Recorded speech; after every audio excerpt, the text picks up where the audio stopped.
Morning, and hope all of you had a good Memorial Day weekend. It's good to be here with y'all, and I know got some big meetings here today and tomorrow. But from our standpoint, looking forward to a big month ahead for our football team. Just guys getting back today, working out as we speak, and so I'm looking forward to getting back with them as well. The month of May. A lot of guys got a chance to get home, but I know that they put in a ton of work and got a lot of opportunities to go do things with teammates. Found trainers and all that kind of stuff, and now we get back together and get to focus on us doing it together as our program. So, and then obviously recruiting is a big month for recruiting and camps as well. So, and then a little bit of downtime for July. I know our coach has been going nonstop. Really, when you kind of look at the schedule, they got spring ball, then they were on the road with spring recruiting, and now we're getting right into everything I just mentioned. So, open to any questions. Thanks, Coach. Let's start with Matt here on the far left. Kevin, does the having been left out of the playoff last year, does that make you at all hesitant to support a nine-game league schedule, just on the thought that maybe it won't be rewarded by the committee then? I'm not. I'm not. I'm open to whatever. I'm open to hearing the conversations and listen. There's certainly thoughts you have, but I can't say that they're concrete in my mind. You know, uh, yeah, you kind of wonder what would happen if other people would have had the chance to play our schedule last year, and that would only get tougher.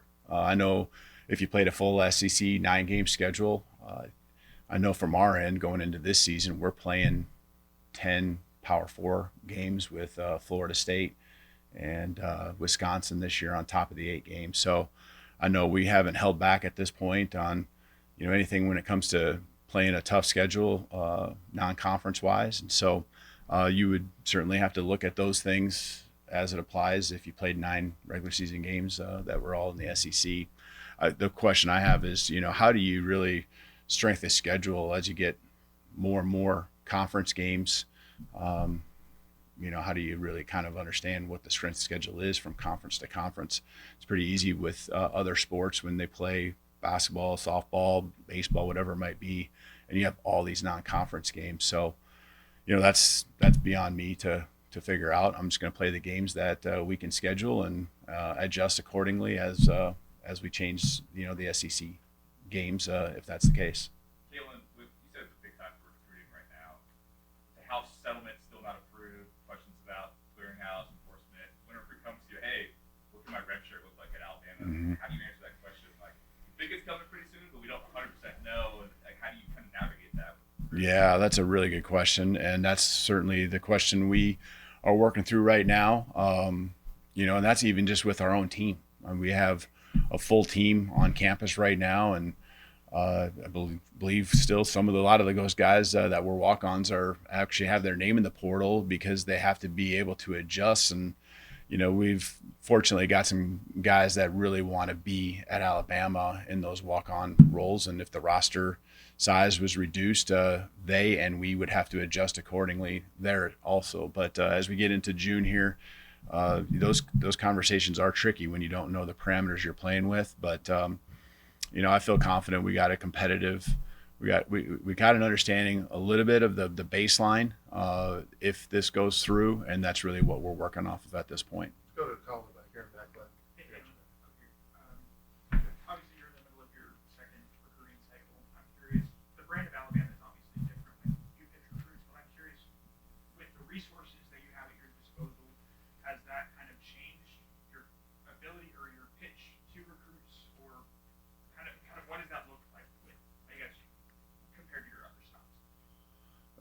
Which part the change? Yeah, Or with the amount of resources that you have uh-huh. on your disposal to, I guess, Yeah. lead toward football recruiting. Yeah, I mean that's always been a big part. We pitch that a lot, and when guys come on campus and they see our players using the equipment they're using that is different than other places, and seeing the depth and magnitude of our staff, the our facilities, are there's a lot of work that's been done in the training room weight room. We have great facilities all around, and then you add the tradition, what it's like to play in Bryant-Denny Stadium.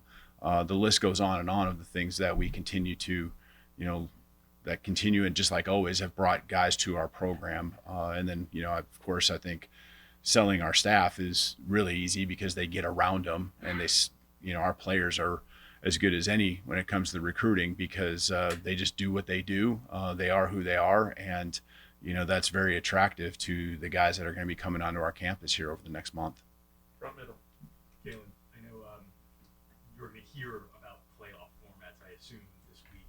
But do you have sort of a general basis of like, here's what I think would be okay, maybe a number or something like that for a playoff format? I know the devil's in the details. Mm-hmm. But do you have a general idea of like, 16 maybe sounds good, 12, 14, do you have any preferences on what you think a playoff should look like? I don't right now, and I'm wide open to that. I know I've been part now. I mean, we weren't in the 12-team playoff, but obviously saw what that looked like, and I've been a part of 16 playoff at smaller colleges, and that was just 4 weeks of of games, and so I don't think you're probably looking much beyond that as far as the number of teams entering the playoff, but that's my experiences, and so I think there's also just the details that go into how those teams are picked, how they're seeded. I think that's a lot of it as well. So I'm certainly open-minded to either of those and everything that comes along with it. Sorry, just a quick follow-up. It sounds like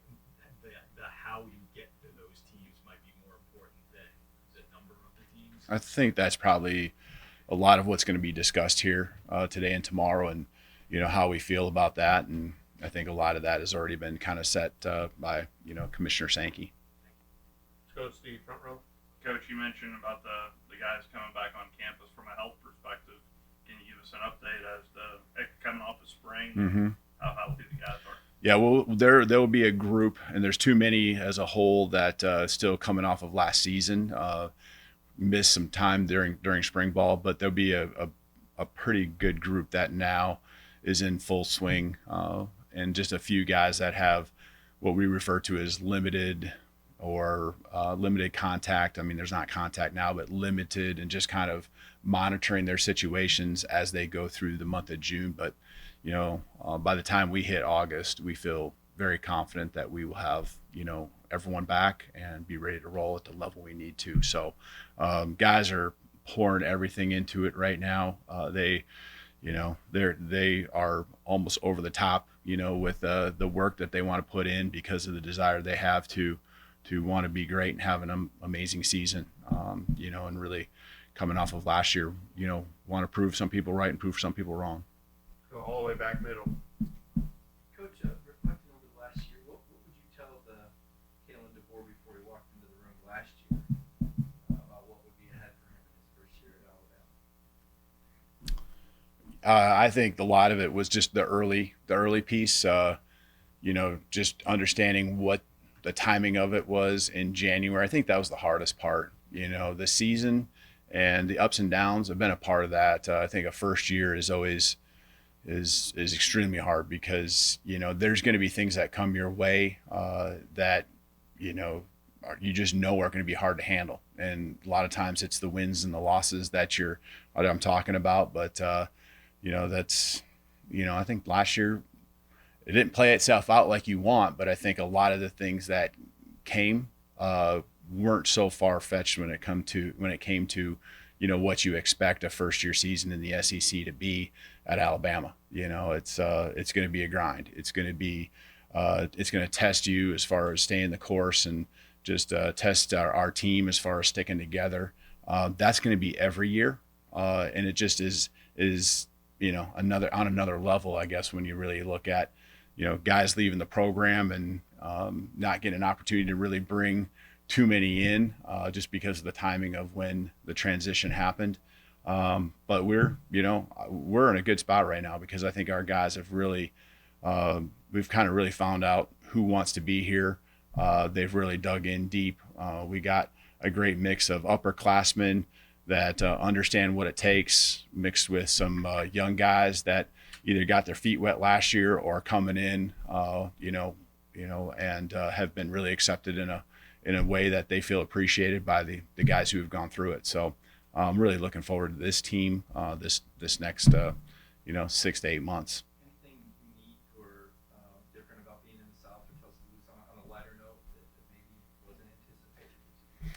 I think when you move around, I'm from the Midwest. I think there's a lot more Midwest in the South than people probably realize. I mean, yeah, there's different levels of heat because it's hot and humid, that kind of whole thing. That's the question I get asked, the most is how you handle the weather. But I think when it comes to people, there's just great people everywhere, and I've lived in different parts of the country, not necessarily on the East Coast, but from Michigan and Indiana on over to the West Coast, you find that there's more similarities than there are differences. Time for a couple more questions. Start right here from Kalen, what do you think of this idea for play-in weekend instead of, or maybe in addition to conference championship games? You play, like you said, in playoffs are long. Does it get to a point as a coach where it might be too long? Is it creating risk, or could it be exciting? Yeah, I think anytime you have a chance to be in that, because to me a play-in game is kind of still part of the playoffs, and I'm thinking just generally speaking, not specifically about Alabama. I think that that adds to the excitement. It keeps more people interested in where their team sets. But I don't know. And again, I don't know enough about how that would look and how that would relate to a conference championship or anything like that, and what those weeks, how they would all add up to what we have already to find a national champion. So I think there's a lot in the next couple of days that I'll probably learn, just like all of us, and hopefully keep the ball moving to where we can figure it out and what's best. I don't know if there is a perfect solution. We just got to figure out what's best for everyone involved. Go far right. How challenging is it to go from coaching a quarterback with Jalen Milroe's skill set versus another quarterback with a different skill set? Well, I think with Jalen, he just had he had added elements to his game, right? So, he could throw the ball, but you had to make sure you were utilizing to benefit your team the things he could do with his legs. And, I think that making sure you're incorporating more offense where he can take advantage of that and we can take advantage of that, then forces you to have to figure out where are you taking away, because there's still only so many snaps you play in a game or a season. Who's touching the ball, and it's going to take away from someone else, and you're trying to figure out that balancing act, and a lot of it has to depend on the other personnel you have around him, and that will continue to be the case as we move forward this year. We do have probably with three guys that are more alike than different, because Jalen was certainly different. I mean that in a positive way. I mean that with the utmost respect for what Jalen's game's all about, because he's got some special elements to his game when it comes to running that really I have never been able to coach, or very few have seen. All right, last question right here. How do you handle the evaluation of quarterbacks in this period of time when you're not practicing yet? But I imagine there are some things you can watch, leadership, intangibles. How do you handle that in June? Yeah, in June, we get more opportunities now than you used to a few years back to be around them, whether it's in the classroom or on the field. And so, yeah, there's leadership. These guys all were doing things through the month of May on their own. And as much as they don't have to let us know what they're all doing. You do know, because position coaches are keeping track of all their guys and understanding the workload that they're taking on and where they're at. And these guys did a great job, all three of them, of really doing some of those leadership things and going places and bringing guys together. And the best part about it was it wasn't like one quarterback took three guys and another quarterback took these four. They all did it together. And that's what I guess I appreciate about this group of guys. And it is a competition. I've referred to it as a healthy one, just because I think they all respect each other. They're all going as hard as they can. They're going to step on each other's toes at times in that leadership role and things like that. But so be it. And again, I appreciate the way they've gone after it. June will be a big month for them to take the next step. In the end, we're tracking everything when we get into August, just like we did in the spring. And it doesn't always come down to who had the highest completion percentage, because sometimes it's so close. It's a lot of times a mixture of, who's moving the ball down the field the most. I mean, that's what's most important, right? Is putting points on the board. And so, who's keeping the ball, who's making the least amount of mistakes, big mistakes in particular. And then you're also just trying to give them all a chance, because they're at different points in their career where their growth is happening in different ways. No one has significant amount of playing time reps in a game, but obviously they are at different levels and all have different things that they've shown us that they can do at a high level already this spring.